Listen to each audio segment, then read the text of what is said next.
Oi, pessoal, sejam bem-vindos à nossa segunda aula de física.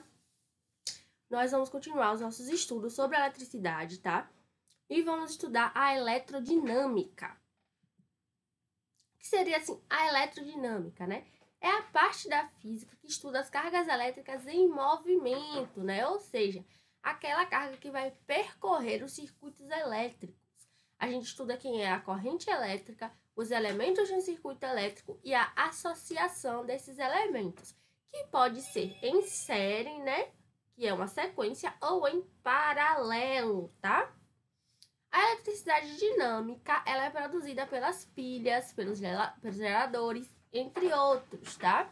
As pilhas, elas possuem polos positivos e negativos, como a gente já viu, tá? E o sentido da corrente elétrica é sempre do negativo para o positivo, lembra? A gente estudou as pilhas lá em química, tá? Em um condutor metálico, vai existir uma grande quantidade de elétrons. Lembra os elétrons que têm carga negativa? Eles estão fracamente ligados a seus átomos de origem. Então, muitos deles se libertam e vão se mover aleatoriamente, ali, livremente pelo material. Por isso, eles são conhecidos como elétrons livres, tá? Quando a gente aplica uma força entre dois pontos do condutor, é possível fazer com que grande parte desses elétrons livres passem a se movimentar numa direção específica, tá? Esse movimento organizado de cargas elétricas em um condutor recebe o nome de corrente elétrica, que é a corrente que a gente conhece, tá? E ela vai transportar a energia elétrica, tá bom, pessoal? Então, o material ele vai ser classificado de acordo com a corrente elétrica que vai poder passar por ele, tá? Então, o material ele pode ser condutor, quando vai permitir a passagem de corrente elétrica com facilidade, por exemplo, ferro, alumínio, cobre. Semicondutores, quando, se forem submetidos a um campo elétrico, eles vão permitir que passe corrente elétrica por eles, né? Seriam os cristais de silício, por exemplo, para a gente produzir sensores eletrônicos. Já os isolantes são materiais que não permitem a passagem de corrente elétrica, por exemplo, a madeira e o plástico, tá bom, pessoal? Então, ó, condutor, materiais que permitem que a gente passe a corrente elétrica com certa facilidade. Os semicondutores, se eles forem submetidos a um campo elétrico, vão deixar passar a corrente com certa facilidade. Já os isolantes não permitem passagem de corrente elétrica. Então, é a madeira e o plástico, por exemplo, tá, pessoal? Então, se você vê alguém ali tomando um choque, né? Se você tá com vontade de pegar numa cerca elétrica ali para ver se tá ligada mesmo, ou você quer salvar uma pessoa que tá ali tomando choque, nunca pegue nela diretamente. Por quê? Porque nós somos bons condutores de corrente elétrica. Então, você vai ficar lá tomando choque com aquela pessoa. Então, para tentar salvar alguém que esteja passando por uma situação dessa, a gente tem que utilizar materiais isolantes, ou seja, materiais que não permitem a passagem de corrente elétrica. Então, você vai utilizar um pedaço de madeira ou de plástico isopor que não permita a passagem de corrente para você salvar essa pessoa. A dica que eu dou é que você não precisa ficar dando madeirada na pessoa até ela se soltar, né? Você pode levemente empurrar a pessoa com o pedaço de madeira para que ela não sofra mais aquele choque, tá bom, pessoal? E a corrente elétrica, ela tem duas unidades de medida padrão. O volt, que é a unidade de tensão elétrica, que vai caracterizar a força, e o ampere, que vai medir a intensidade da corrente, tá? É a quantidade de elétrons que vai circular durante 1 segundo através de um fio, tá? Então, volt a gente vai medir a tensão, ou seja, a força, e o ampere vai ser a intensidade que a nossa corrente está circulando, tá? A resistência elétrica, tá bom, pessoal? Se a gente estiver passando por uma multidão, a gente vai encontrar dificuldade, né? Tem muita gente ali, a gente não vai passar direito, tem que ficar empurrando, pedindo licença, tá? Então, a gente vai ter uma resistência ali na hora de caminhar. Nenhum material que é condutor elétrico, a gente tem um fenômeno muito semelhante, tá? Os átomos e os íons do condutor estão vibrando em torno da posição de equilíbrio. Por isso, as cargas elétricas vão encontrar uma resistência, ou seja, uma oposição ali na hora de se movimentarem, tá?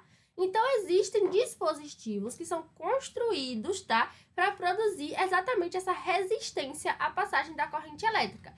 E eles são chamados de resistores, tá? Então, a gente usa esses resistores para transformar energia elétrica em calor, né? Tipo em chuveiros, em aquecedores, em ferro elétrico e outras coisas, tá? A gente consegue controlar a intensidade da corrente elétrica ou a gente consegue fazer uma queda de tensão, tá, pessoal?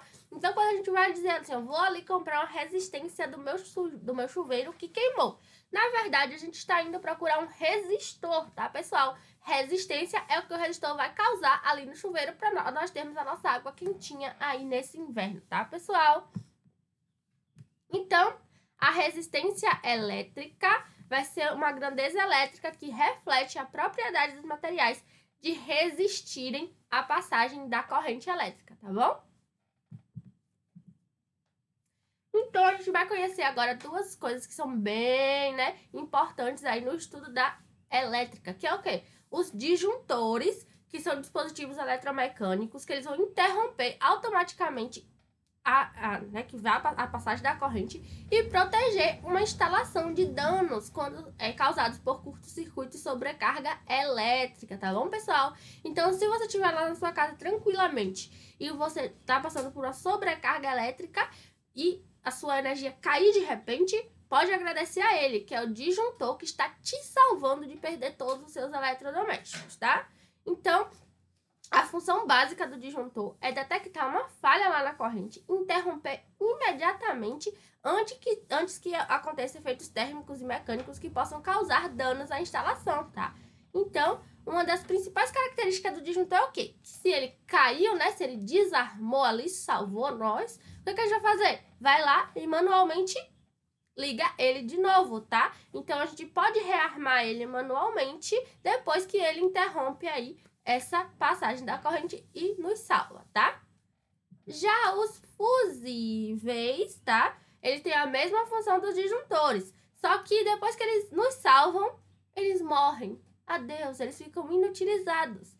Então, o fusível é um elo que vai passar a corrente, né? E ele vai se aquecer se a variação da corrente for maior do que foi projetado para aquele produto. Então, ele vai derreter, né? Vai queimar o filamento e vai proteger a nossa instalação, tá? Ou seja, ele morre heroicamente. Ele morre para que a sua instalação fique bem protegida. Então, é muito importante que o fusível seja bem dimensionado, tá? A gente tem cálculos para dimensionamento de fusível. Por quê? Porque se você pegar um fusível que ele está abaixo da capacidade lá da sua residência, por exemplo, ele não vai proteger. Ele vai né, morrer heroicamente, mas não vai cumprir a função dele, que é tomar carga pela sua instalação. Porque ele não vai aguentar, né, toda aquela carga, tá? Então, a gente tem que dimensionar ele exatamente para que fique certinho lá para nossa instalação, tá? Porque se ele não queimar pelo excesso de carga, o que vai queimar é a fiação, tá? Ou os aparelhos que vão estar ligados